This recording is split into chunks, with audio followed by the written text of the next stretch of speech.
hit record.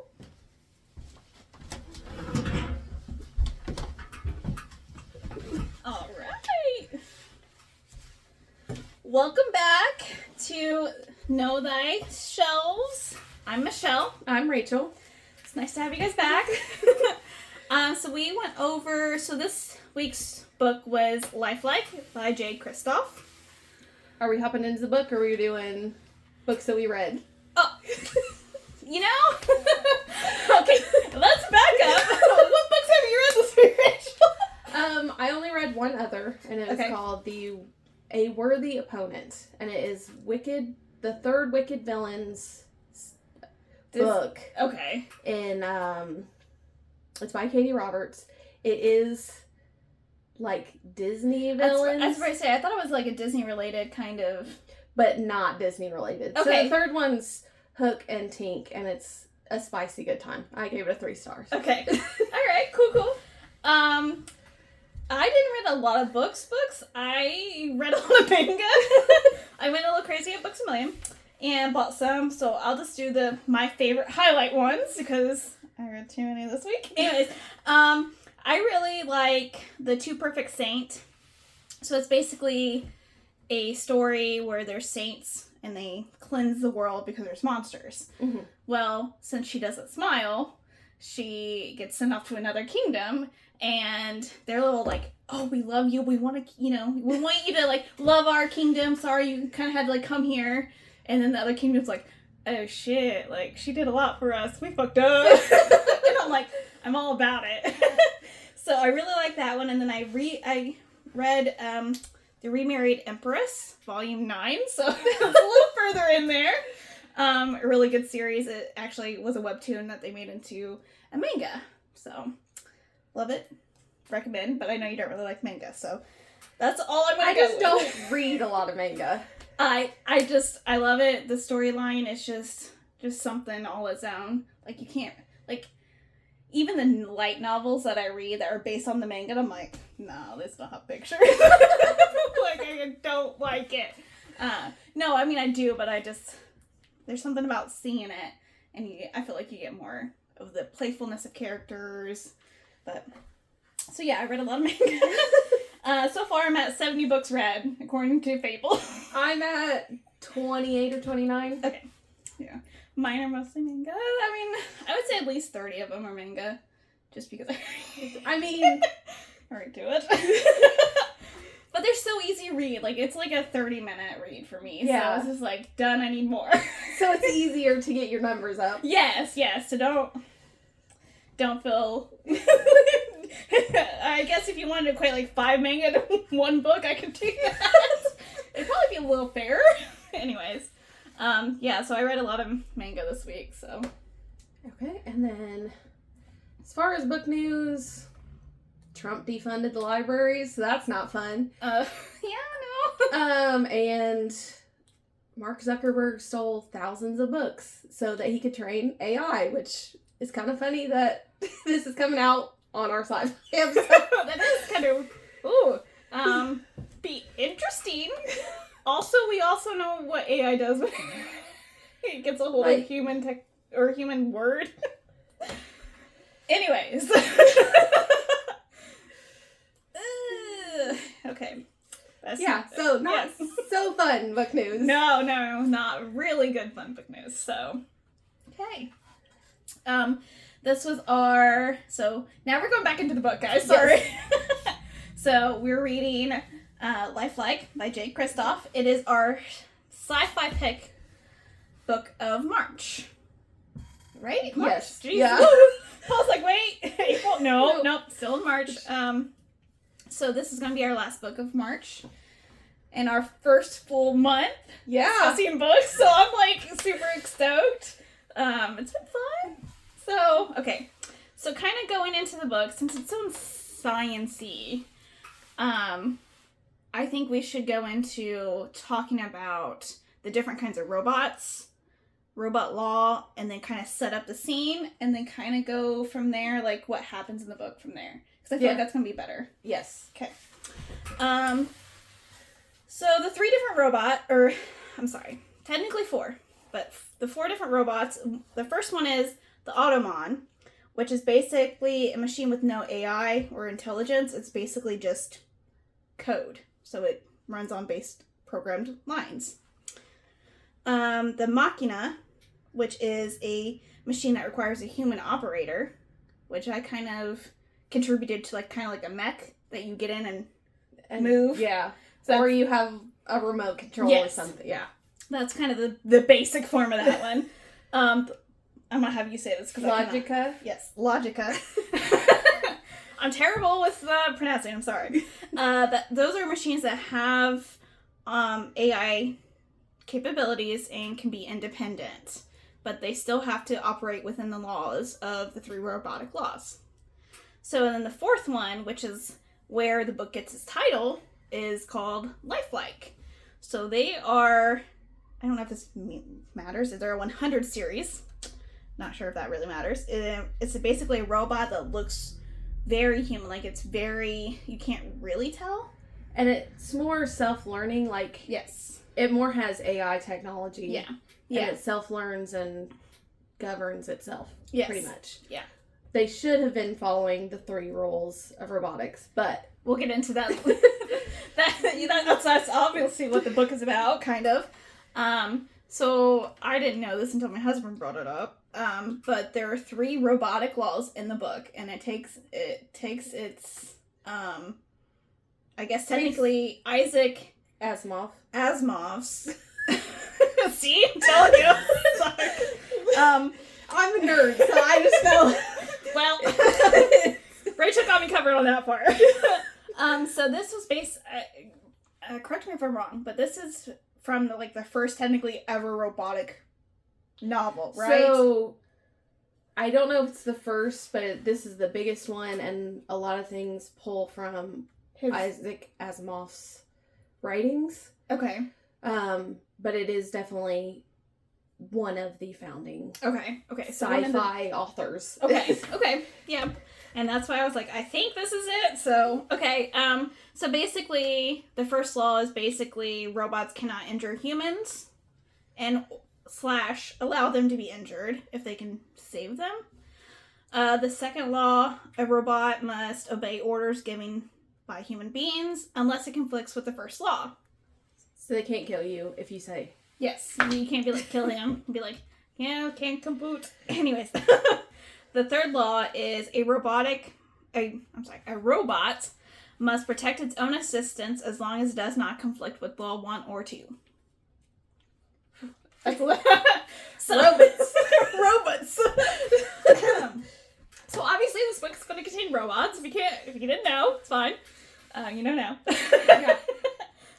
So I thought that was pretty cool that the same laws are literally what is in the first couple pages of this book. Yeah, but it's crossed out. Yes. And in that area, it is written, the first law is your body is not your own, your mind is not your own, and your life is not your own. For the 3. Yes. Yeah. Which... Okay. Which, I mean, if you take it... Okay. I can't get into that at the moment. Moving on. That's how I stopped myself. I was like, nope. Okay, yeah. Okay, so the story takes place in, I would say, post-apocalyptic... USA. And they live...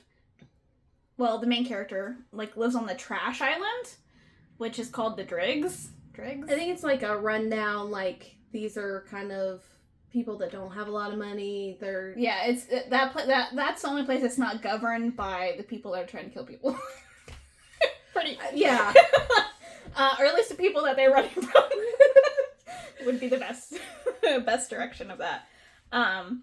So yeah, I think it said that it happened sometime in the fourth World War sort of thing. Not really sure. I don't know. But post-apocalyptic, deserty. There's a lot more cities. I think the continent is called Yusei now. Yeah. There's a lot more cities, but it only talks about technically 3. And then, do you want to start out with what the book started out with, because that's the Okay, part. so the book starts out, first of all, we have, like, a prologue chapter. Right. Where it's just this family getting murdered. Yeah. Okay. Yes. I want to go into this a little bit. Okay. Because you find out later all of their names, okay? Yes. There are 5 siblings in this family to, obviously, mom and dad. Yes. Okay. So, the dad's name is Nicholas, and the mom's name is Alexis? Yeah, I would say Alexis. Okay. Her siblings, our main character's name is Eve, but she also is Anna. We'll get into that. Yeah, it was kind of confusing, but yes, let's talk about the characters. Okay. Her siblings are Olivia, Tanya, Marie, and Alex. Okay? So my ass, 85% into this book, they say Anna's full name. Yes. Which is Anastasia. Yes. And I was like, motherfucker. Because their last name is Monrova, which is an anagram for Romanov. Okay, nope, I didn't catch that. Is that what you were pissed about? Yes. Okay, yep, nope. This author wrote in the Romanovs I mean, as our, like, main family. They didn't have that many siblings. Yes, they did. Okay, well, I'm so sorry, I'm ignorant. We're gonna go through the Romanovs. Okay. Sibling-wise. The firstborn, Olga, Olivia. Okay. The second-born, Tatiana. Tanya. Okay, well, no, I did. Can keep going. The third daughter, Maria. Marie. Yeah, okay. Anastasia, obviously, is Anna. Yeah. Eve. Alexei, the only son, Alex. Okay. These are the Romanovs. Now I'm mad that I didn't catch that. I mean, not really, but I love Anastasia. I'm too much of a fucking nerd that I caught that. I mean, you say that like it's a bad thing. Like, it's not a bad thing. It's like, what else did I miss in this book that goes with the Romanovs? You know, I did think Anastasia was kind of an interesting name, and now, you know what? Yeah, because the parents are Nicholas. Yeah, that makes Nicholas sense. the second. Okay. Alexis. Alexandra. Okay. Yeah, that's... Wow. I don't know if there's any other inspiration now that I'm thinking back. No. I can't think of any other connection besides their names. Well, the Romanovs got killed execution yes. style. Anastasia was rumored to not have died. Yes. Okay. And well, okay, we're gonna get into the book more now. No, that's pretty cool. I didn't know. I didn't realize that. That's why I asked you if you wrote down the sibling names. So I want to tell myself, because this is the one thing that I fucking felt stupid for. There's a character called Lemon Fresh. Which I love her. Yeah, She's amazing. Lemon. Yeah, I swear I thought she was a mech this entire time. Listen, I thought Grace was her sister. I had to go back. Okay. Grace is a lifelike. Yes, Grace is lifelike. But yes, yeah, I thought Lemon was a fucking robot or a logic, until Cricket's like, at least another human sides with me, and I'm like, oh, okay. That makes a lot more sense now. So I knew something was up with Lemon Fresh and Kaiser, which is the dog. The dog. Yes.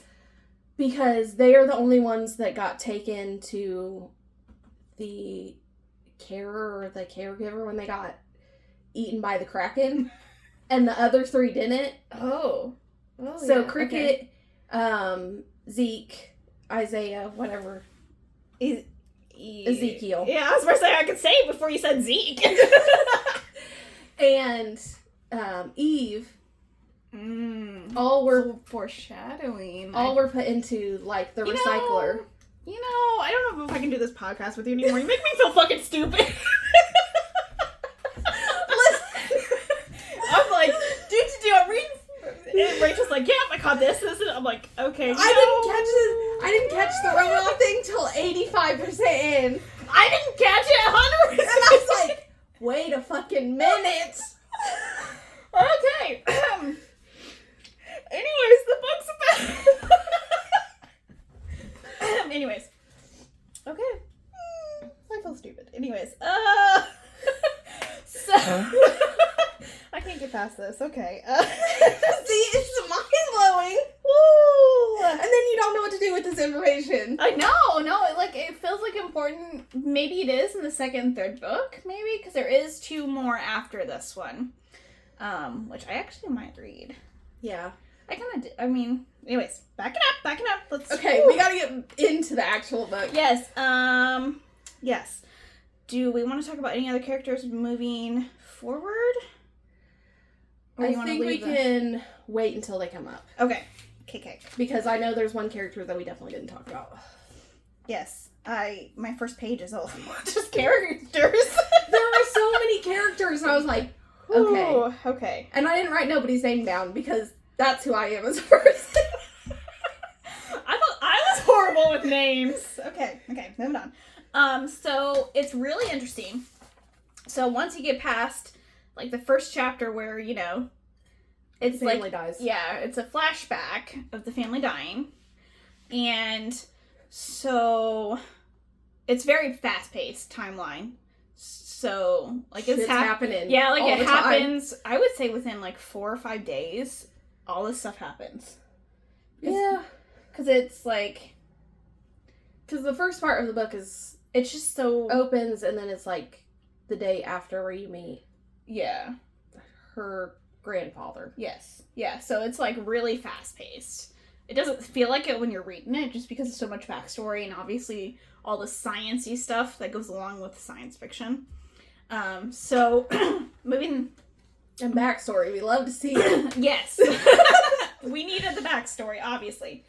But it starts out with kind of at a... What is it called? War Dome? Yeah, I think that's what they call... The, like, place? It's a bot fight. Yeah.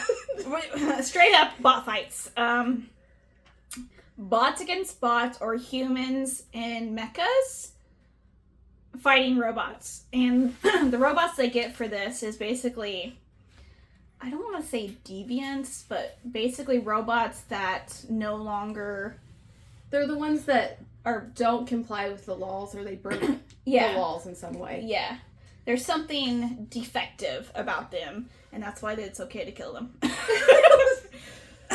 Just, hey, I didn't write the book. I'm just throwing it out there. So, you want to go over... I feel like I'm talking too much. I'm sorry. You're fine. So, first chapter, bot fight. You're introduced to Cricket, which is her robot companion. He's a little sweet bean. Yes. Even though he doesn't like being called little. No, he does not. But he's a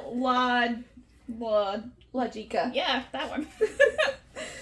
And then you meet Lemon in the first chapter, I believe. Yes. Because they're betting for Eve, which is our main character, to win the fight so they can get meds for her grandfather. Yes. It's basically, scrap fighting because you need money. No judgment. So the fight happens. She almost gets murdered. By this big Goliath robot. Yes. And she just screams, and then the robot just suddenly dies. It's dead. It's dead.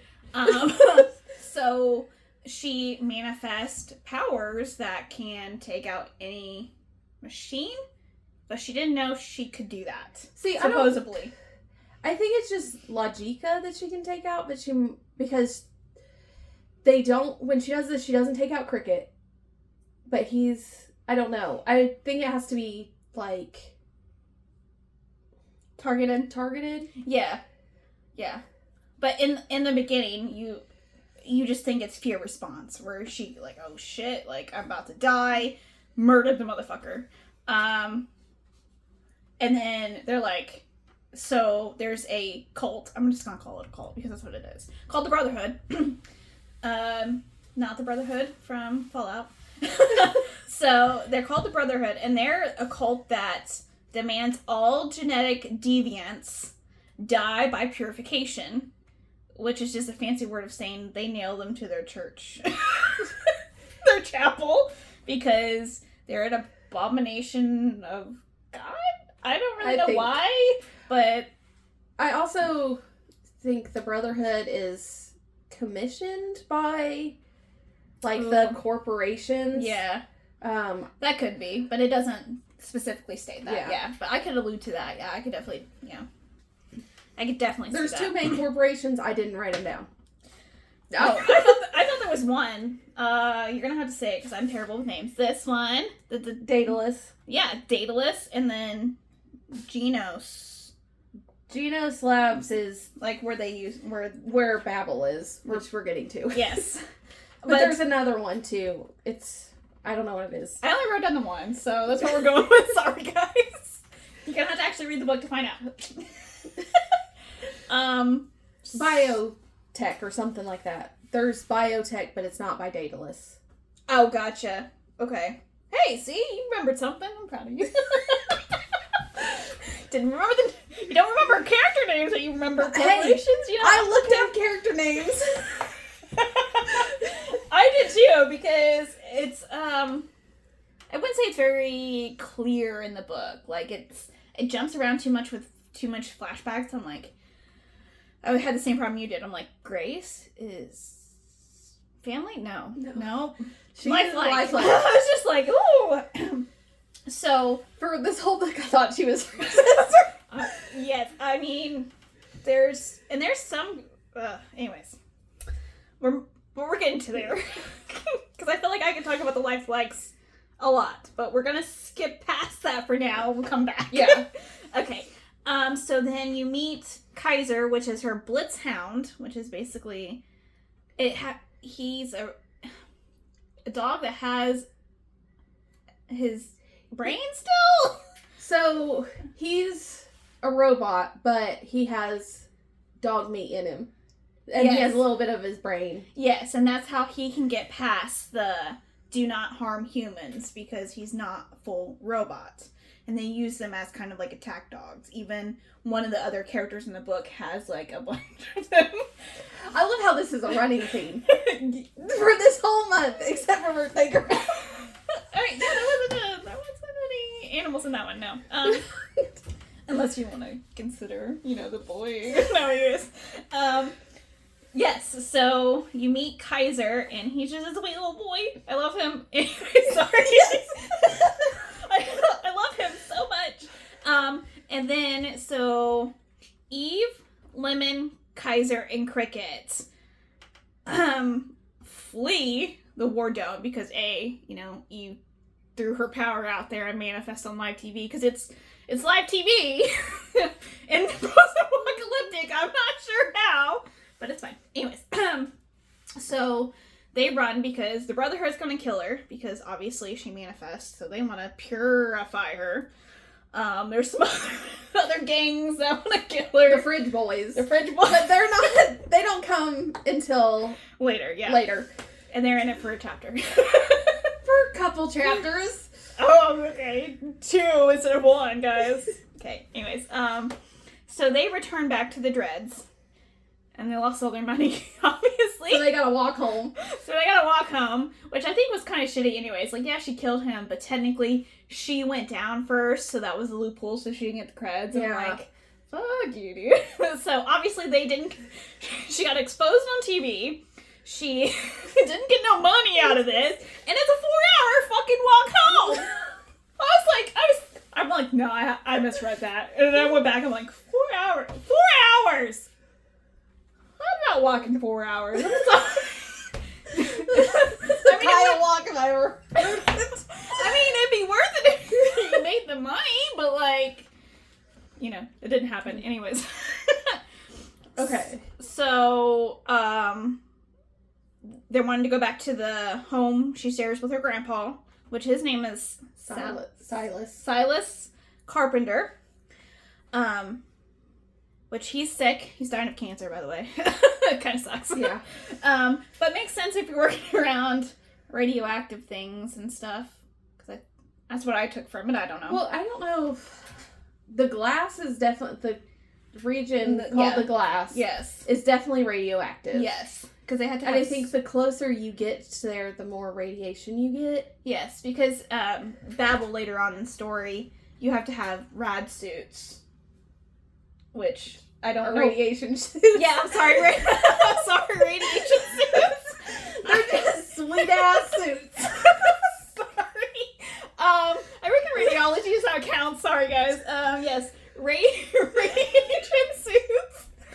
I'm sorry. I'm just used to playing Fallout and stuff. It's just like rads, Anyways, yeah, but it doesn't. I'm not satisfied with the explanation because they used to live there and now it's taken over. I don't know. Okay, I don't know. We're gonna say that bit. Put a pin in it. And so, 4-hour walk home.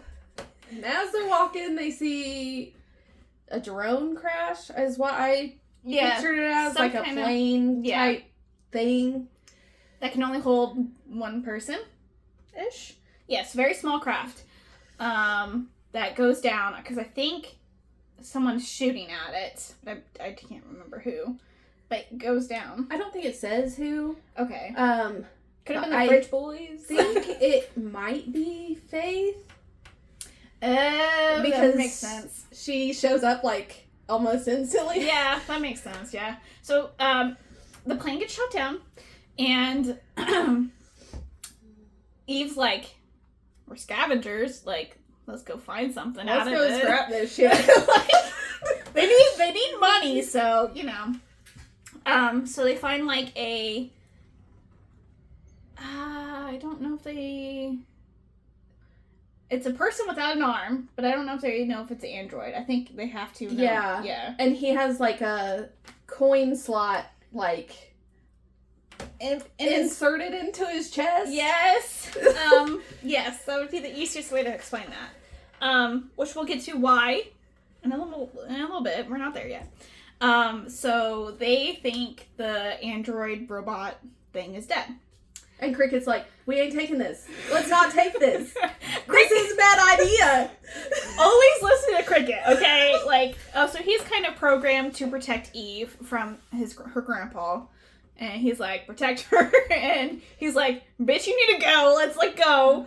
And she's like, no, democracy. Let's get some credits. Let's get some creds, Anyways. This motherfucker's gonna be worth something. Yes. Which is kind of funny because obviously I don't know how far from that point they are home, but it's still 4-hour walk somehow, so. Yeah, and then it's her, Lemon Fresh, Cricket, and Kaiser. And this is a grown robot person. Yes, that's passed out. Yes, because Cricket sometimes chills in her backpack, which I love. She's like, hey, I'm here. I think they kind of stuff him in that backpack. And so the other scavengers come and they're like, come on, we want this. Yeah. And she's like, no, fuck you. And they went off. So they finally get home and here, they finally get home. Her grandpa kind of gives her sass about getting in. Yeah, like, where you been? She's like, oh, somewhere. Meanwhile, they're trying to sneak in a robot into his house. Yes. And, so she tells Cricket, can't tell Grandpa, bro. And since it was an order, he has to, he's like, we didn't find nothing good. Period. And, so they find out, like, they can't get any money out of this motherfucker. He's so high. He's like so stolen hot. They're like, no, we can't get anything for this. And he's just regular hot. According to Lemon. Yes, apparently, yeah. Lemon is, I want to say, horny character. That's all I got. She's very flirtatious. Puts on like a front so no one can see like truly what's on her mind. So she's just like sassy and flirty, and she was like, I'm pretty. So that's her entire personality, okay? So then their home gets shot up by some people. Actually, three different factions. So the Brotherhood shows up. Meanwhile, Ezekiel shows up and says, Anna? I'm like, what? I know. Who? Yeah. Yes. So the robot that they found is Zeke, or Ezekiel, and he's one of the lifelikes. Or Dimples, or... Brain trauma, trauma, or there was another one Cricket gave him. Ooh, yeah, I didn't write that one down. It doesn't have... Because he doesn't have an arm. Stumpy. So, lifelikes can regenerate fast. Obviously, it's not instantaneous. So, through this whole book, he only has kind of no arm, kind of some arm. Prosthetic arm that they attached, which I was like, okay, cool, alright. So, he has a really bulky ass arm at the end, but, so most of this, he is one-armed. I didn't mean for that to sound so, anyways. Yes, so so they put him in, their workshop, which Eve and both Silas are really good at fixing. And making mechanical anything. Yeah. Because Silas is genius level. Yeah, he made Kaiser and Cricket. Yes, which I can't even make a toaster out of. Come on. I can slightly do the wire things together to make the light go on. You mean electrical work? Yes. Okay. If you ever need electrical work, guys, you heard it first. Rachel's on it. I can't do much. I can only put together book nooks. Okay. I was proud of myself for that one because you had to do the wires and stuff. Yes. Why am I qualified for this? I'm not. I mean, you paid for it, so you gotta fucking put it together. Anyways, so yes, the robot wakes up Zeke, and he's like, Anna, I didn't know that was you. I'm sorry. Because he, attacks Lemon Fresh, and then he realizes Anna's there, and she's like, get the fuck off of her, come on. And I just love... Meanwhile, that's breaking the first law of robotics. Yes. Very, very astute of you. So, she's like, who the fuck are you talking to? I'm not, I'm Eve. I'm Evie. And then so Silas gets a fucking rocket launcher because they're in the workshop, and she shut the door, and he's like, well, what's going on? You guys good? You good? Hello? You got a boy in there? You got a boy in there? Fuck this life. And so he's like, stand back, and she's like, Lemon's like, oh shit. He actually did grab it. So he explodes the door, and Zeke's like, it's me! I'm here! And Silas is like, no, fuck this life. Like, no, you ain't supposed to be here. Yes, which I fucking love. And then some shit happens outside. You got the Brotherhood. The Fridge Boys. Fridge Boys. And then you got another lifelike trying to fight. Some shit happens. So they gotta, fucking escape. And so their house becomes a ship. A ship. Because that's how Silas rolls, bro. He has a backup plan. Another backup plan. I'm like, I can barely have one plan. Come on. He's 5 steps ahead. He's fucking amazing. So here comes the ship. Doo-doo-doo-doo. And so I don't think... No. So... Yes. The Brotherhood gets taken out by, I believe, Faith. Faith, yes. The Fridge Boys basically get taken out by Faith, except for Ty, which we'll get to that one. Yes. And then Ezekiel and Faith kind of go at it for a little bit. Yes. While they get the ship running. The house ship. Yes. Kaiser, poor doggy, gets, I don't want to say killed, but he gets a little messed up. So they have to basically, Eve has to actually collect his parts. Yeah. Yeah, it was so sad. Okay, so they collect the parts. She gets back on the ship. The ship's going over, since they're kind of on the island. I think he's trying to go towards the main island. Well, it gets shot down.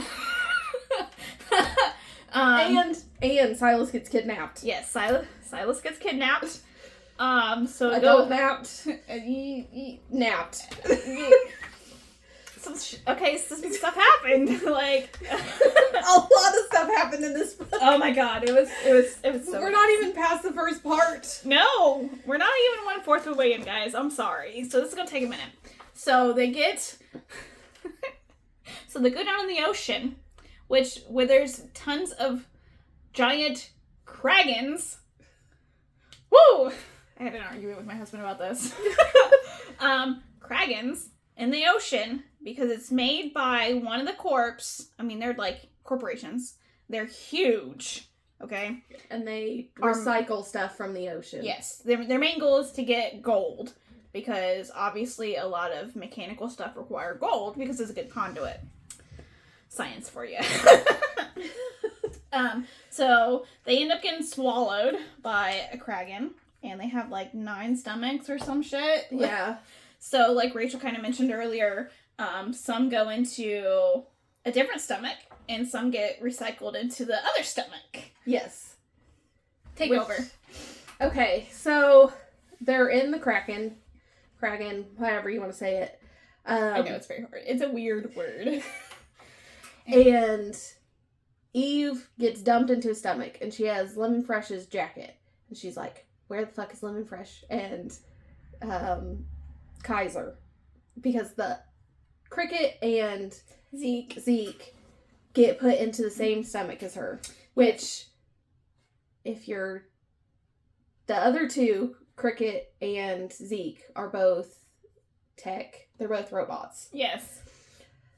Spoiler. So, at this point, I was like, okay, well, is she a robot too? Like, it's like... See, I did not even make that. Because Lemon Fresh and Kaiser were put somewhere else to be released. Because they're organic. Yeah. Ooh. Because the rules of robotics... You cannot harm Uh-huh. humans. You know what? Okay. I'm gonna cry a little bit today. At this point, I was like, okay, that's weird. That they're in separate places. I didn't even get that. Meanwhile, They're Lemon is tied up because she's important for some reason, which is also foreshadowing for the end of the book. Yes, that's very true. So, Eve gets injured from Faith. So Faith, before the ship crashes, gets like hit in the head, and we didn't talk about that. Eve only has one eye, And she has memory chips. Yes. So I think she has her right eye, right? I don't know. It's one of the eyes. Did I write it down? She only has the one eye. I did not write one side. I'm sorry, guys. So one of her, I thought it was her right eye, and then her left eye was shot. So when her family got killed, which is, you're getting flashbacks throughout this entire book, and it gives you little by little by little, like it adds on to the story, so you kind of get it a little bit before the end. But so obviously her family died. She lived. They were the family at the beginning. Yes. Yeah, so she didn't, I think she realized it was her family. I think, but she didn't quite remember. And so this is important why her memory chip is on the fritz, because of the blow to her head. Yeah, and she keeps getting flashes of her family, the different lifelikes. Yes. And this is where Ezekiel, I think, is around that time where she starts remembering who he is. Yes. And this is kind of where the Anne comes up, Annie. So kind of that at the end of each flashback, you know, it shows Zeke, and Zeke's like, oh, hi, Annie. And she's like, I'm not Annie, I'm Eve. So that's kind of a running theme. So she's like having like a split personality, kind of based on the memory chips that I think saved her sanity at the time. Yeah. So Silas put memory chips in after she got shot. Right. So he put in a mechanical eye and then the memory chips. And I don't know how many she has. She at least has 3. Because the third one's malfunctioning. Yes. The other ones, I think, give her knowledge to help her, like, with robotics and making robotics. I think. Like, it has Silas's knowledge. It kind of talks a little bit about that, where you don't need the internet because you can download everything. Yeah. So that was kind of one of the things that was interesting about the 3 chips in general. Yeah. But the memory chip's red. I'm not sure if that's important. If it's specifically like red chip. It's like, what are the other colors? Like, well, she rips it out of her head at this point in the novel. Yes. She's like, fuck this life. And then that's when she, like, starts getting full memories back. Yes. And she starts piecing together what really happened to her and her family. And the backstory of the lifelikes, because she finds out that her dad, Nicholas, made the lifelikes. Silas is not her grandfather. He was just another scientist. Yes, but he was really close with the family. Yeah. So he viewed her family as well. So. And then you get introduced to all the lifelikes, which I did not write down their names. I know there's Gabriel, Grace. I got you! So there's 12 in total. And, 12 in total for now. Ezekiel, and they all call them, like, brothers and sisters, like, they're family. And they all have, like, religious names. Yes. So I'm just going to go, so Faith, and so some of them are modeled after his family in general. So Faith, which is the one that popped up during the scene where she's the one that kidnaps Silas, Dr. Silas now, since he's not technically Grandpa. So Faith is actually modeled after Anastasia, Annie, and whatever you want to call her. She's also Anna's best friend. Yes. So at this point, like, they're hanging out all the time and like learning from each other. Yeah. Since they're based off of each other, well, since Faith was based off of Anne, she learned by talking to Anna. They became really close friends. Gabriel, which is based after Nicholas, which is her dad. There's Grace, who was modeled after Alexis, which is her mom. There's Hope, who's modeled after Maria. Raphael is modeled after Olivia. And then the rest are just there. Like, they're not modeled after specific people. There's the only ones that were modeled after people. And alive, there are only technically 6. 6 out of the 12. Which, it doesn't really talk about the other ones, so I'm hoping they're in the other ones. Yeah. Because I don't know. Because you get Faith, Hope, Gabriel, Ralph for a minute, but he lights himself on fire. Yes, he, before any kind of modification or anything, he is just sad. Yeah. So he just, like, suicide. Which he shouldn't be able to do. No, he shouldn't have been able to do, which I'm not really sure, it doesn't ever explain that, but... And that's why they were going to shut down the program. Yes. And Nicholas, which is her father, said, no, I don't want to do that because they're learning and they're actually doing what they're supposed to do. Yeah, that one is just sad. I can relate. No, I'm joking, but, yeah, Raphael just, like, he burns himself, and that's the only way, since they regenerate, fire's the only way to actually kill them. And so he was like, I'm gonna let myself on fire? Yeah. In the garden, because he wanted to look at something beautiful. Actually, it was the only place that didn't have cameras. But I like that. I like that better. Yeah. And Gabriel and Grace are in love. They're at least seeing each other. Yes. Grace and Gabriel are in love, and Anna knew that, but lied for them, because that's kind of frowned upon. I don't know why. It just is. They're both lifelikes. That's why I thought she was there.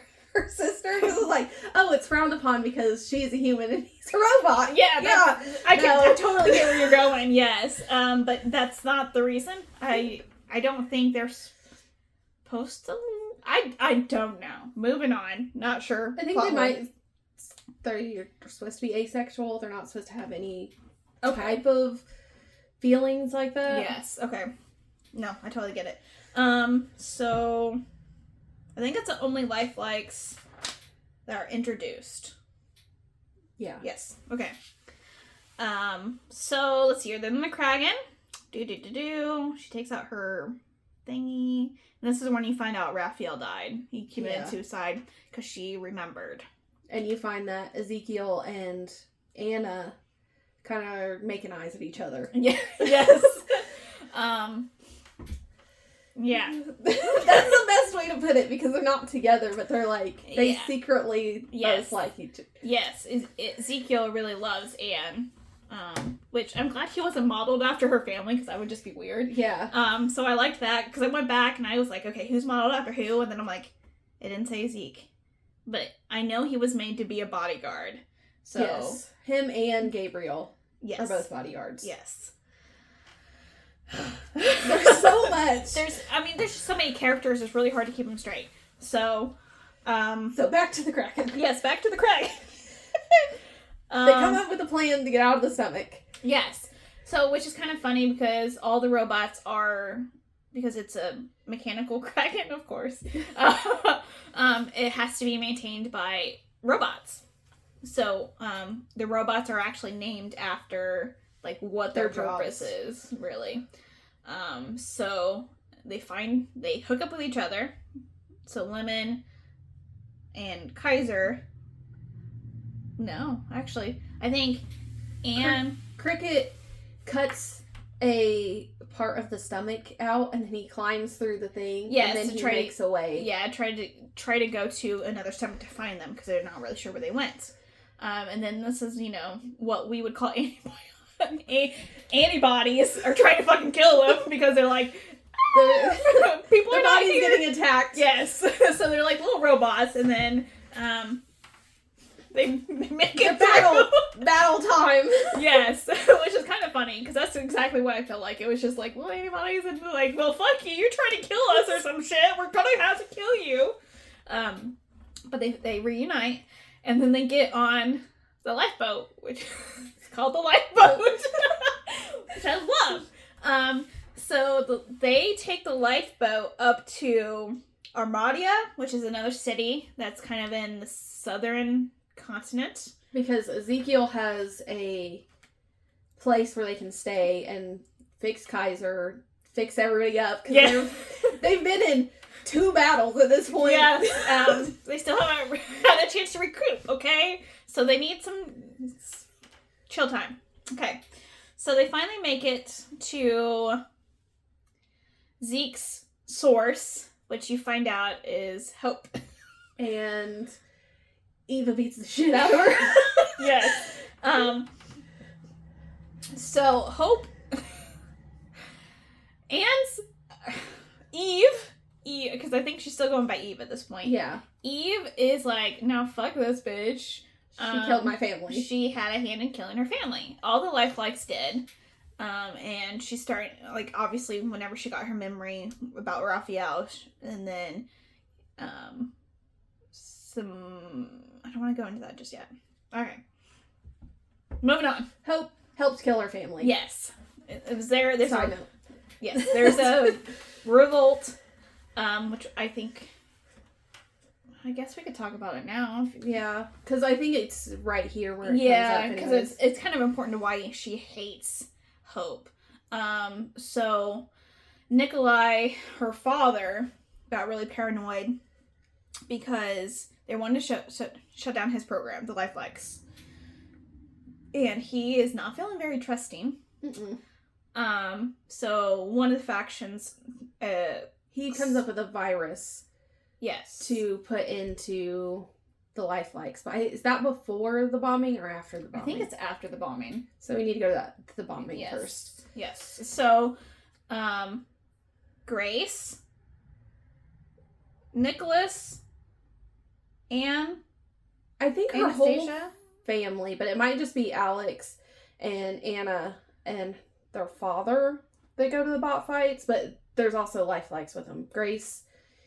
And I'm not sure who else. Grace, I know Ezekiel, Zeke, yeah. and I think Gabriel were all with them. Okay. Because that would make sense since Ezekiel and Gabriel are both security. I don't know what Grace is.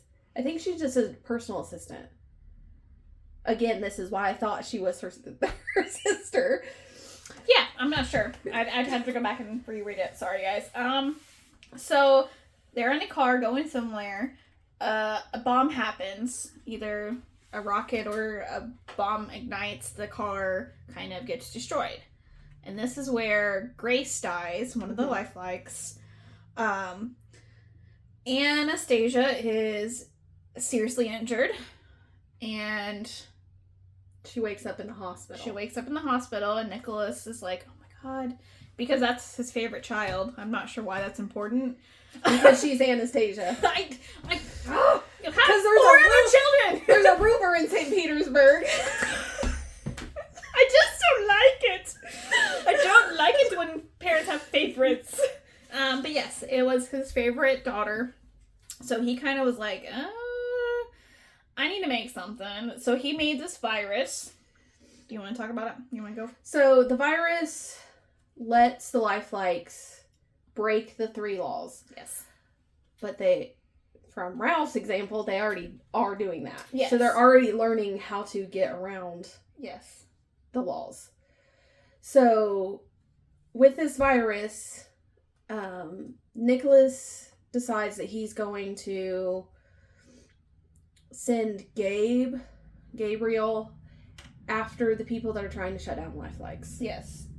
Which is Genos Laboratories and the rest of the board members. So he basically tells Gabriel to go kill everyone but Silas and his family. Because Silas is also on the board of directors. I'm not really sure why. But obviously they're family. You know, they live like family, so he saved him. And then Gabe steals the virus and he uploads it to everybody else. Yes, every other. So they can live free. Yes. Or live by the 3 truths, which I read at the beginning of the episode. Yes, yeah. God, so much stuff happens. So much backstory. There's so much backstory. This is the middle of the book. Yes. And we haven't even talked about Preacher yet. Yes. Who is a bounty hunter that's hunting Eve because she is abnorm or deviant. Yeah, however, manifest powers of some sort. So he is on, he's a bounty hunter on behalf of the Corp. Whatever. Dataless technology. Yeah, that one. So they get to Hope's place, and she's now running an orphanage. So she's trying to amend for what she did with Anna, Eve's family. Yes. This is where it gets confusing with the Anna and Eve bit here. So yes. So they fix up Kaiser in Hope's place, and then they find this like a really big tank of an arm for Ezekiel. Is this where she takes out Kaiser's bomb? Yes. Okay. Yes. Sorry, all Blitzhounds have bombs in them, so they can self-destruct. I don't like that. I don't like that either. Okay. So, she picks him up. She takes I think it's called a thermal bomb. Yeah, of some sort.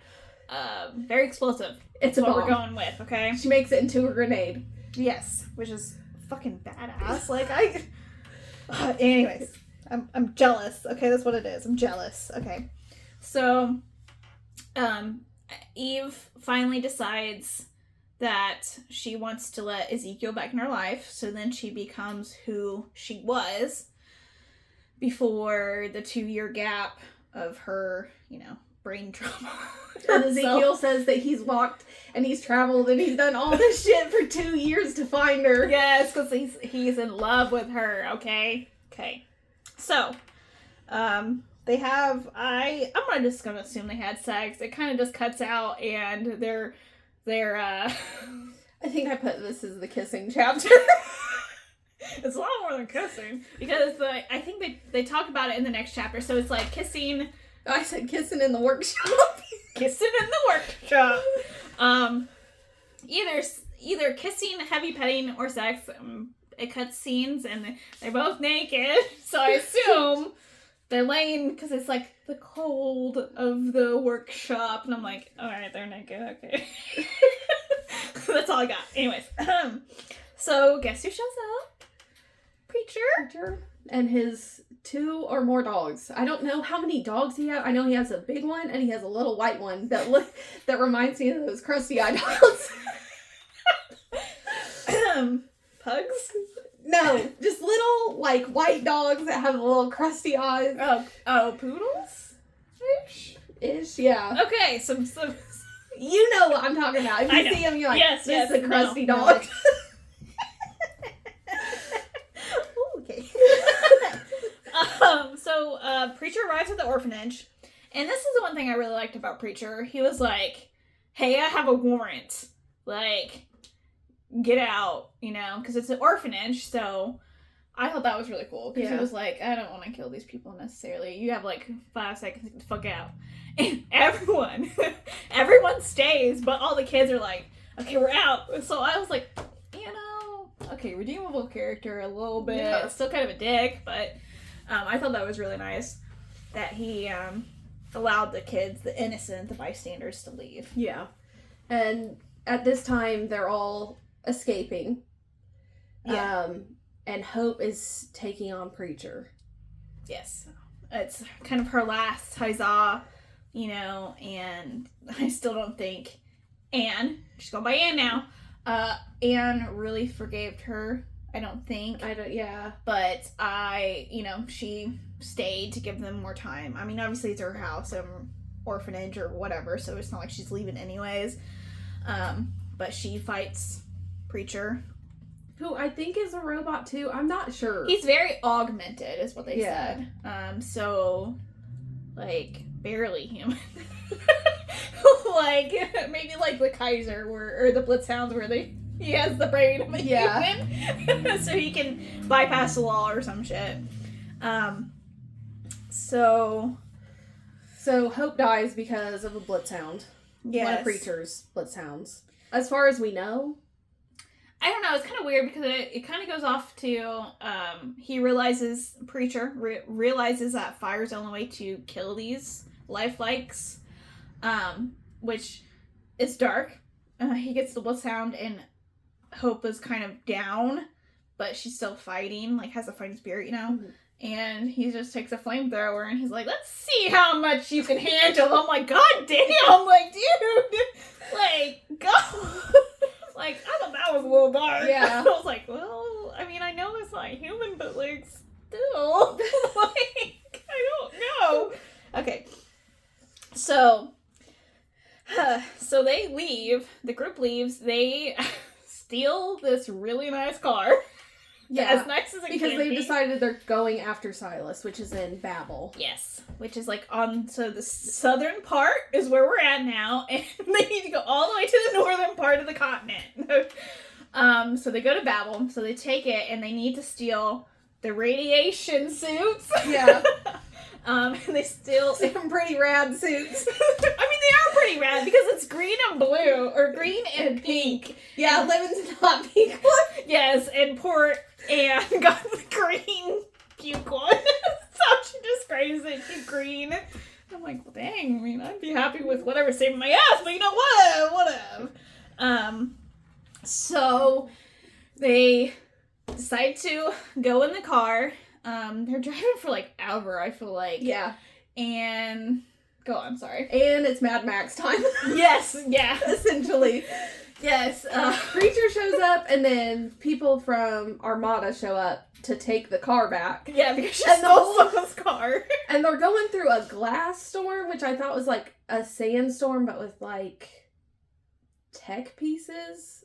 I was thinking more of actual glass. Yeah. Because there's Babel kind of up here in the right corner, but then like right underneath that is what they call the glass. So I thought like there's a whole bunch of sand. It's very sandy. Yeah. You know, and then lightning strikes, you get glass because of metal in it, you know what I mean? So that's why I was thinking, I literally took it as a glass storm. Like, glass and sand, and you better fuck up. Like, this whole time I was like, this is Mad Max. Yeah. Like, Kind of. That's pretty accurate description. Yeah. They're fighting people on motorcycles and, like, cars. But Mad Max time. There's no blood boys, so there's that. No blood boys, guys. Sorry. So yeah. So they... So guess who shows up a couple hours later? Preacher. Like, he's indestructible. Like, I don't know what's up with this man, but he has some past trauma. He is, yes. So that happens. They get away from him. All of them. Yeah. This is like, so they actually go into the storm, and I think they lose some of them, but I wouldn't fucking go into a storm on just a motorcycle. Ain't happening no matter what fucking protection I'm in. It better be enclosed or some shit.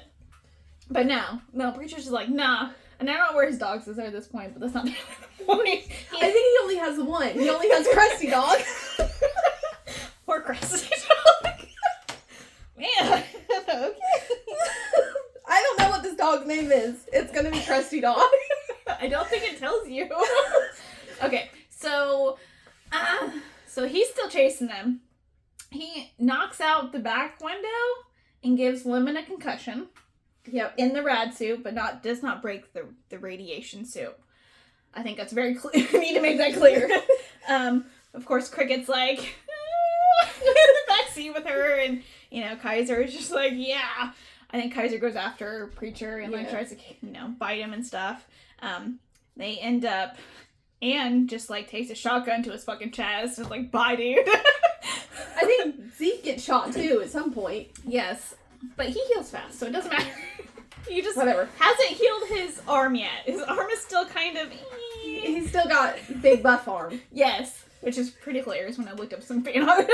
Anyways, so they reached the Babel Tower, which is basically was Anne's home with her family, and where her mom and dad, I think, maybe just her dad worked. I don't know about her mom. I don't know if her mom had a job. Yeah. She was a caregiver for all those damn kids. Anyways, so Preacher catches up with them at the tower. Yes. There's also a bunch of robots telling them that they've got to stop. They can't go into Babel. Yeah, so it's like automatic robots that protect the place. And it's full of radiation. That's why Gabriel decided to stay there. Humans ain't gonna fuck with him. And obviously, since they're robots, they don't have to worry about radiation poison. So yeah, fuck you guys. And the computer's there, and he's still trying to get Grace back. Yes. So Gabriel is fucked up. Like, he loved Grace so much, and they talk about how their love is like beyond anything that anyone's experienced, I guess. I'm not sure why. He mentions it quite a few times where Life likes love like no other. Yes. I don't know. I don't know either. Maybe just a robot thing. Who knows? So Anne's like, well, I have this cool power. Let me just stop the robots from shooting at us so we can get there. Which doesn't work the first time she tries it every single time. Mind you. She's like, oh, I kind of know how to do this. We'll see. Yes. So she tries. Doesn't work. Yeah. I think Lemon's passed out in the back, just so you know. Yes. And Cricket and Kaiser are still there. No one's died yet. So Anne's like, I picture her like up on the sunroof, like going like, stop. Yeah. That's how I picture it. I'm not sure. And lo and behold, that does not work the way she wanted it to. So they get to, like, the front, like, bypass, you know, I think it's shooting at them, but they get to the front, and Preacher, I think, actually gets them to stop because of some kind of order since he's from the corporation? I don't know, because he shows up, but there's so much shit that happens, like, right at this time, and, like, this whole book. Yes. But somehow she screams again. No. This is where Lemon takes out everybody, because Lemon's the one that actually has the power. Yes. It's basically, Anne was never the deviant. It was Lemon saving her. In the bot fight. The rope, Lemon actually also kills one of the, or not kills. Oh yeah, actually, like, no, she didn't kill him. No. But one of Preacher's bliss hounds. And that's why he trailed so behind. He, like, fixed him, and then that's when he decided to go after them. So that's why there's a little bit of delay in between him catching up to them in the glass storm. So yeah, they're somehow, like, outside the tower, but don't get killed. And I think it has to do with Preacher, because he's like, nah, I have this order, don't. At least that's how I remember it. I don't know what happened, because I know Preacher shows up, but I don't know where he went, and Krusty Dog died somewhere along the line. Yes. Don't know. Not quite sure how that happened. But this is the sad part. Oh, no. So Preacher doesn't show up till after the people are already, like, Lemon takes out all the people. Because Eve and finds out that Ezekiel shot her during the family stuff. Yeah. Talk about a mindfuck. And that Lemon is the one that has powers. Yes. So she feels like she's betrayed by everybody. So she goes, no, fuck y'all. I'm going into Babel by myself. But with Cricket. Because Cricket's the only one that never lied to her. Yeah. But did she take Kaiser with her? No. We're getting there. So before, when they find that out, Preacher arrives. And that's when Kaiser decides to take... Yes, he is one fucking smart-ass dog. He takes the pin out of the fucking grenade that she took out so he couldn't self-destruct. And what does he fucking do? What does he do, Rachel? He blows himself up, and I'm not happy about it. I know he did, but... like, I'm so sad. Like, it was so sad. Because that's how much Kaiser loved her. Like, I'm like, oh. Yeah. But, you know, that takes care of the Preacher problem. I think he's dead. But, you know, it's a robot. I mean, he could come back. I'm not sure. But into this book, it's implied that he's fucking dead. Yes. Okay. I'm loving that. Okay. So, yes. Then they go in, and that's when Anna was like, a fuck you, and a fuck you. Cricket, come on. And she goes, I'm Eve now again. No, that's later. Later. Jumping a little ahead there. Yeah. So she's still Anne at this point, and she decides she's gonna go save Silas by herself. Even though he lied to her too. But she felt like it came from a place of heart. Where, like, they were family friends. He did what he could to save her, and that's the only reason she's doing this. Yes. Sorry, I felt like that was important. Is it Faith that shows up again? And then she takes Anna and Cricket's head. Yeah, she fucks up Cricket, man. Like, poor Cricket. To see Silas. Yes. Yeah. And then to see Gabriel. Because Anna is the only one that can get into the computers. It's called... what's it called? Midriff? Or I don't know. It's the big computer. It only lets Nicholas and his family in. Yeah. And that's the reason why Gabriel wants the Madrid. Madrid is the computer's name. Sorry, I just came up.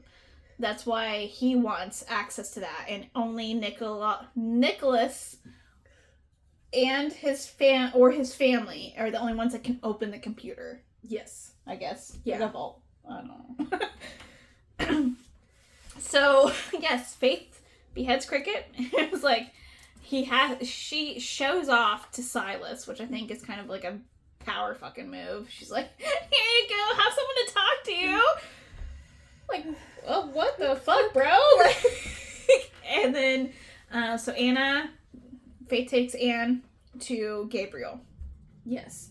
And then Gabriel starts doing the computer test. Like, there's voice, which is where I freaking learned about her last name. Yes. No, that's when you first find out her whole name is Anastasia Monrova, which is an anagram for Romanov. Yes.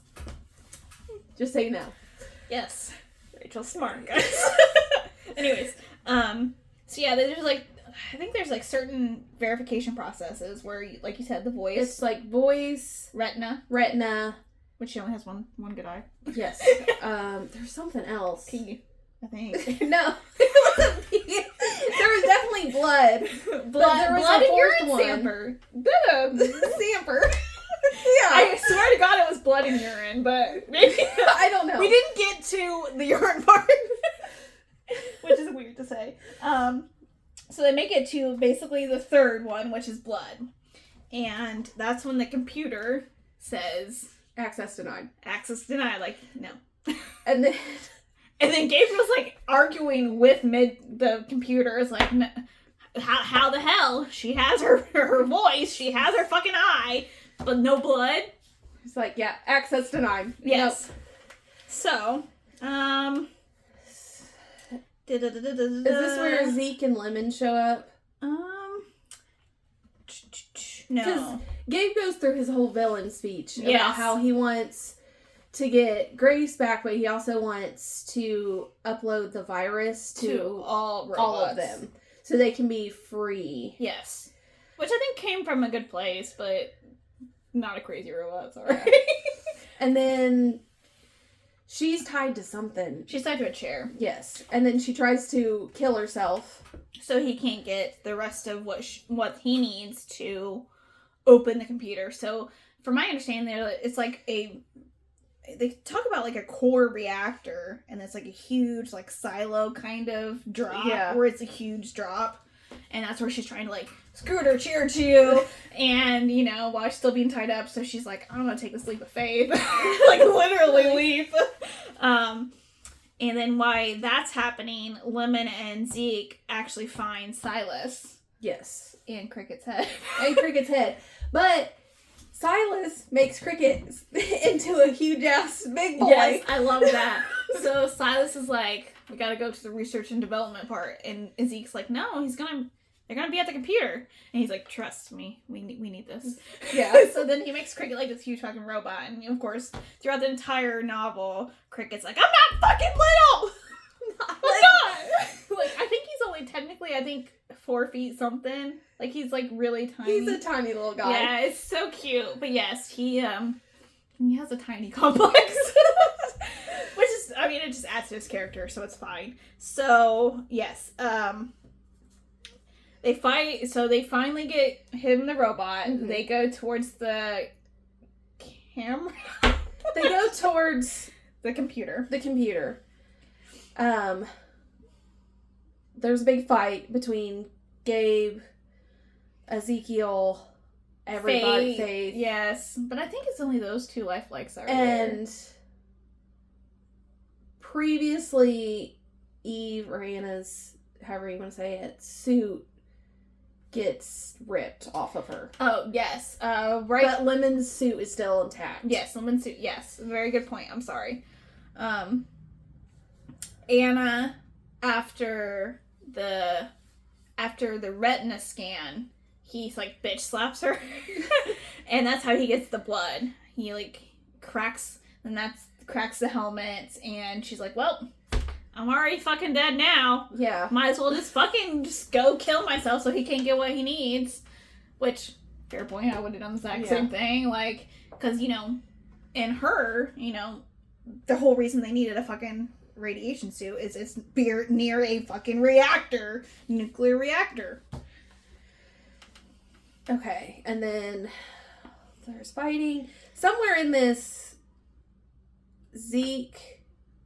Anna tells Zeke that he needs to go find the real Anna. Because somehow the real Anna gets brought up and that she's still alive. But the computer won't tell Gabe or anybody where she is. Yes, for safety reasons. You also find out that Eve is a lifelike. Because when the bomb went off, her dad made a new lifelike, which is Eve, in the image of Anna. Yes. So, yes. So, Silas dies in between the fight. He gets shot. Lemon's about to be shot. And Anna kind of jumps in front of her. Because that was her best friend. Yeah. 2 years at least. And then Lemon, I think kind of like, I don't know if... Lemon doesn't get hurt, but I think her radiation suit gets damaged. Yes, that's where her radiation suit gets damaged. Because Cricket's in the background somewhere taking out lifelines. Yes, yeah, he's like fucking amazing. So, and part of Cricket's law, protect humans. And so Cricket's like, come on, Lemon, we gotta go, because you're gonna die. Yeah. And that's when Eve wakes up. Anna wakes up, and she's like, "Huh? Like what? I'm supposed to be dead because like she got 3 shots in the back of her, in her back." Yeah. And that's when come to realize when the bomb happened, when Grace died, Eve or Anna never fully recovered. She was in a coma, brain dead. Yes. Yes. And that was the last lifelike he made. So they were 13 lifelikes in the program, and now only 2, Zeke and Anne. I don't know. Eve. I feel like the other ones are coming back, so I can't say that. All of them are dead. Yes. So you got Ezekiel. I think Faith is dead. Yes. Gabriel's dead. Mm-hmm. And then there's 3 others. Well, Gabriel's not dead. Oh, yes, you're right. I'm sorry. Gabe's not dead. So there's only 6 left out of the whole 13, technically. But yeah, that's where you find out that's why the computer wouldn't open, because Anne is not Anne. She's Eve. She's Eve. That was like the hardest part for me, was like Eve, Anne. Yes. But like there was little clues like the Kraken incident, and then like right that you could have pieced together. I just didn't. Yeah, I didn't know. This book has so much action and stuff in it that like you can easily miss stuff. Yes, like I could reread it again and probably find something completely different. I think it's one of those books like the reread value is you're gonna find something that you didn't find before, which is always great. I mean, it makes you want to reread it again. Yes. Yeah. So that's kind of what happens. The end. So Eve makes Cricket take Lemon out. Yes. She's like, you don't have to protect me anymore. I am a lifelike. The rules don't apply to me. Take Lemon. And I'm upsetty spaghetti at this point. Yes. And then that's when she tells Zeke, like, you don't love me. You love the real Anne, who's out there somewhere, even though she's brain dead. Yes. And so she sends him off to go find the real Anne. And then it ends with her Anne, quotations, goes up to Gabriel and says he's the only one that didn't lie to her. Yes.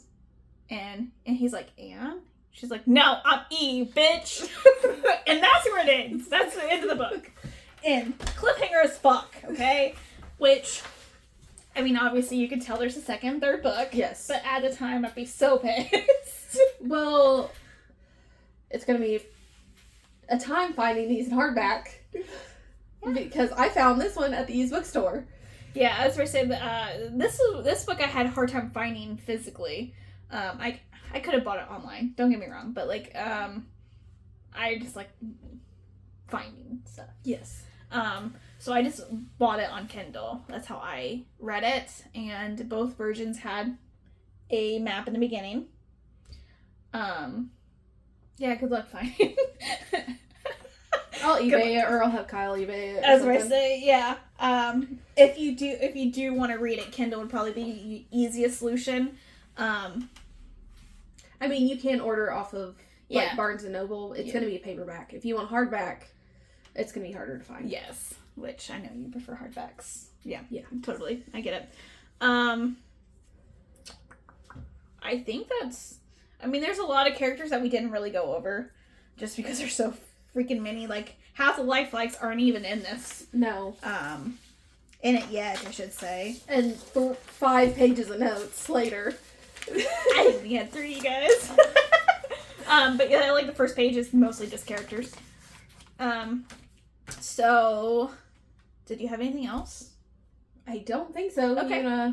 So, rating-wise, you want to go first, or you want me to go first? You go first. I want to see what your thoughts are first. Okay. So, I rated this a 5 out of 5. I love this fucking book. Okay. Alright. And the rereadability is there. Yes. Yes. I agree with you on that part, yeah. I loved all the characters. All the characters were amazing in this book. Yes. The story, the world is fully built. You get that image, Yes, there's not a lot of, backstory of how it looks, because you just know. I mean, it's really hard to explain, because he doesn't really, I mean, he does explain it in the book, but I didn't feel like it wasn't very long explanation. No. I was picture it, got it. We're good to go. Yes. And which I love. There's backstory. You're dropped in the first chapter and a family dies. You're like, okay, what the fuck? Yes. It definitely caught my attention. Yes. Okay. So, do you want me to go over mine, or you want to do your other rating? You okay. Do your rating. I did a 3. But I did find it that I would want to reread it, which is probably the first out of the books we read. Mm-hmm. But I would definitely reread it, because like I said, I felt like I obviously missed a lot. Thanks, Rach. I did feel like I could read it again and kind of pick up on the things that you talked about, or the little clues, you kind of pick up on, which probably be from you reading a lot. You can pick up patterns and stuff. So that's, I liked it. So, would you continue on in the series? Are you going to continue on in the series? I will, once we find it. Yes, once we find it, and then probably a little bit. I mean, we're still reading a ton of books for the podcast. We've got so many books. But yes, I would definitely reread it, and I would definitely continue it if I found the books. I did really enjoy it. I didn't feel like I needed a lot of thought process to understand, to understand where it takes place, the description. I didn't need any of that like you would with most sciencey books or fantasy books, where you have to build up, this is what it's all about, and then you finally get into stuff. No, I felt like I was oh damn, some shit's happening. It was really, really fast paced. I'd be curious to see if the other books are that fast paced as well. I feel like they will be, just because I've read other books by Jay Kristoff. Okay. And they're all kind of really fast paced. Yeah. Okay. Except for Empire of Vampires, but we won't talk about that one. That's no one for you. Got it. So what was your sciencey rating on this? I'm gonna say probably a 4 or 5. Okay. Because there was a lot of robots. Mm-hmm. There was a lot, this is definitely science fiction. Oh, yes. There's no... Yeah, no. Doubt in my mind that this is science fiction. I gotcha. The science in it wasn't very, sciencey. hard science, where right. you have to explain how nuclear fission works or some bullshit. I mean, you don't know how that works. Okay. But you still got the feel these were the technology and this is how the technology worked, and I gotcha. I gave the sciencey rating a 3, just because I I felt like I've read books where it's a lot more sciencey. It's more involved. Like like it does kind of explain, like, nuclear fission. I know you said that wrong, but I said it wrong too. I felt like there just could be more science in it. Yeah. That's kind of like, to me, sciencey is like flying cars, stuff like that. Like, I felt like we're on a regular car, like Mad Max style. So I felt like the sciencey could have been more sciencey. Not saying that it wasn't sciencey, but I just felt like it could have been more. Yeah. But that's, for what the book is, I felt like it was the right amount of science for the book genre itself. Yeah. It just, I know there's some more that are higher up. Yeah. Yeah. That's why I was like, it's definitely not a 5 because you're definitely going to get more that are like deep science. And like, what are they talking about? Yes. Yeah. Like, I didn't get any of that, which, it's still great. Or it's not wrong, but that's kind of why I rated it that way I did. Sometimes in science fiction, I just like having the technology and not necessarily being like told how it works. And it's just like, okay, it works. Yeah. No, I know. I get it. So I don't think I have anything more for the book. So no, not for the book. Okay. So how do you feel our first month of reading went? I only got stressed out one week. I felt like I didn't I felt like I ran out of time. Like it was a last week actually where we extended it from not Wednesday, we did it on Thursday, and I was struggling to finish by Thursday, and it was just more time management than anything else. So that was my only but otherwise I think it's really good. I think we're still kind of being clunky, but I feel like that's gonna just hammer out with time.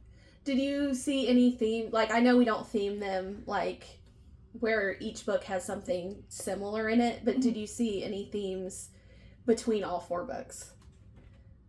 3 books, there's definitely dogs in all. Yeah, that's what I say. There's There's 3, they all kind of had a romance-ish.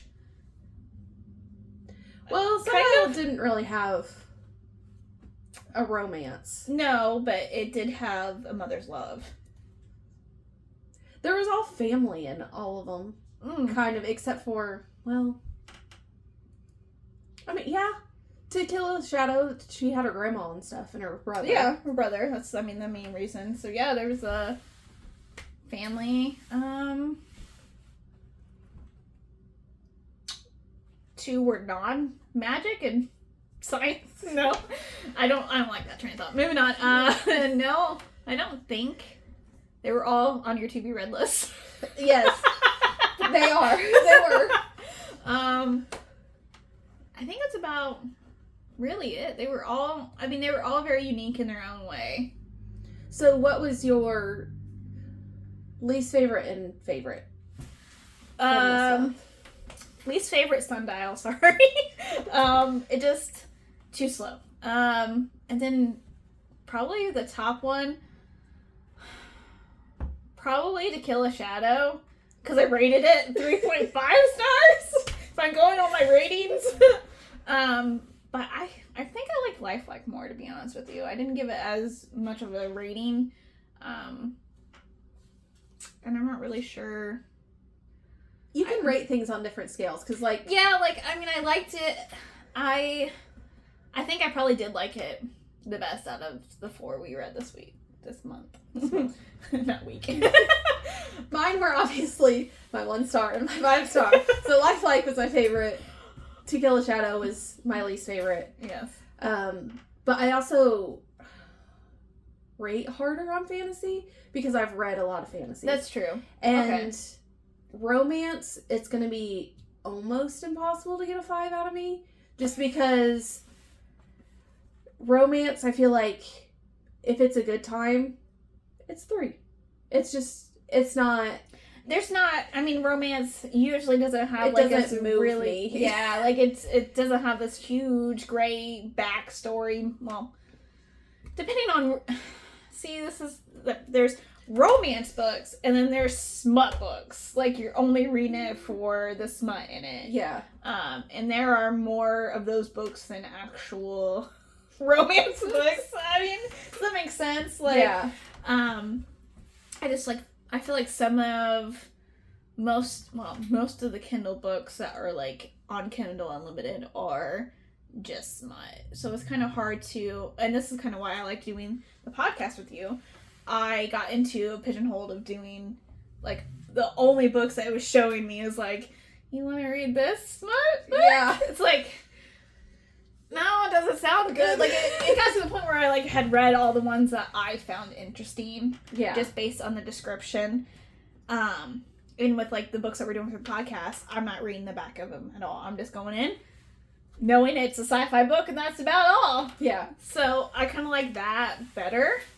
I feel like I'm expanding more, and especially, like, I felt like you're the book expert compared to me. Like, I read a lot, but I don't usually talk about, like, how I like the book, why I like the book. So it's kind of been a learning curve for me. Yeah. Because, like, I think the first book, The Sundial, and you're like, well, why'd you rate it that? I'm like, I was just curious. No, but I've never had anyone question that. You know what I mean? Like, I show my husband the scrapbooking, and he's like, oh, that was only 2-star. I'm like, yeah.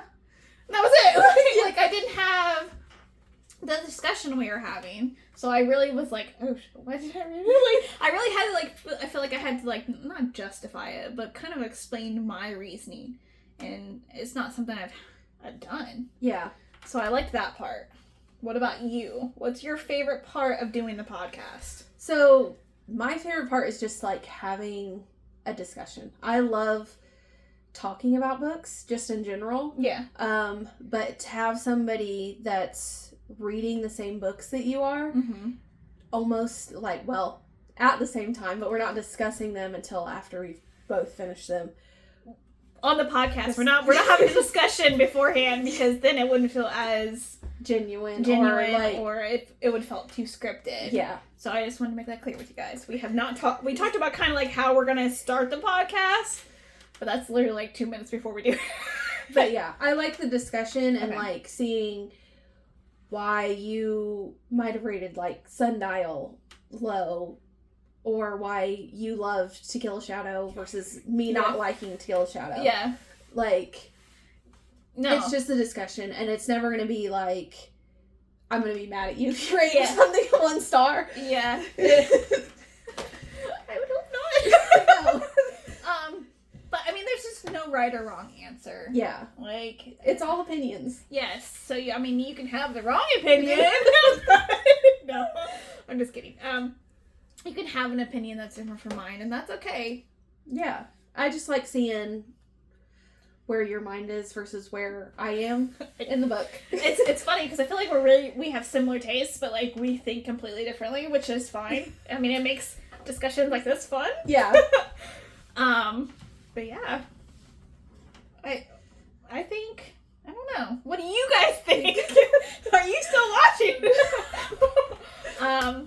Yeah, I think it's going well. I think we're gonna at least continue it. Yeah. And next week's book is our fantasy pick for April is Under the Oak Tree. The sprayed edges. Look at the sprayed edges. Anyway, sorry. And also we are reading the Madison Kate series at the end of the month, which is 4 books. So if you want to read along with that, I would suggest like reading it with these, not just waiting till last week. Yes, yeah. Yeah. That's 4 books. That is 4 books. Unless you're Rachel and read them in a day. It's not my fault. We're going to get to this discussion and I'll tell you. Yes, okay. So, yes, we already went over the next. This is going to be April's first book. I think that's it. Yeah. Do you have anything else? I don't think so. No? Okay, well, we'll see you next time. And Bye. thanks for listening or viewing, watching.